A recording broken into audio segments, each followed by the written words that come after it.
Hello, I'm back. Something cut off. I'm not sure what happened, but I'm going to try to see if I can pick up where I left off. I know we were talking about how people, in the in certain settings, like in the grocery stores and different places like that, and how they conduct themselves. And sometimes they conduct themselves in a way that's not favorable. They coming out and doing and saying stuff that they shouldn't do and say, and it's embarrassing. It's embarrassing for us because we're supposed to operate in a matured state. We're grown people. Most of these people, whether you're in your 20s, your 30s, your 40s, your 50s on up, you are grown, okay? Now they say when you're 18, you're grown. Some of these little 18-year-olds, they still, like they say, wet behind the ears.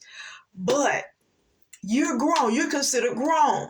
So there are certain situations and certain scenarios that you should be able to handle yourself in such a way where you look the part, you look mature, you act mature, you become mature, you know.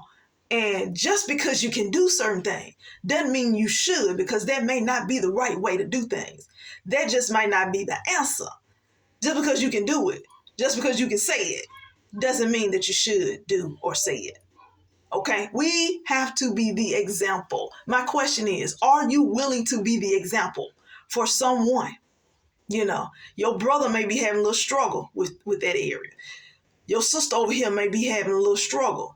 You may be the only example that they see. Why? Because they're around you a lot, and you got to know these young people that are around you, they may not ever say anything. They may not ever voice their concern about anything, but they're watching how you respond. They're watching what you do. They're watching you because you're the example. You're the example. And so we want to be in these environments where we can be positive examples for others to follow. Even your classmates, people that are of your age and maybe even older. You are the example for them. So be a good example. Be a good, excellent example. So I just ask, are you willing to be that example? Because we need a lot of willing people to become the examples that need to be set in our communities, in our churches, in our businesses, on our jobs, in just the world today, anywhere in the world. We need to set the examples. Why? Because there's too much done in the world that's not done right. Okay? Things are done out of sequence. Things are done out of order. Things are done recklessly. I've seen it. I've been watching a whole lot of stuff going on. I'm like, Lord, these young people are reckless. Some of them are reckless. Not everybody, but it's just, and some grown folks is in that mix. And I'm like, oh my God, we have to set the example. So just because you can press that button, but just because you can set it off, does not mean that you should do it. All right, you all, I'm going to close it on out.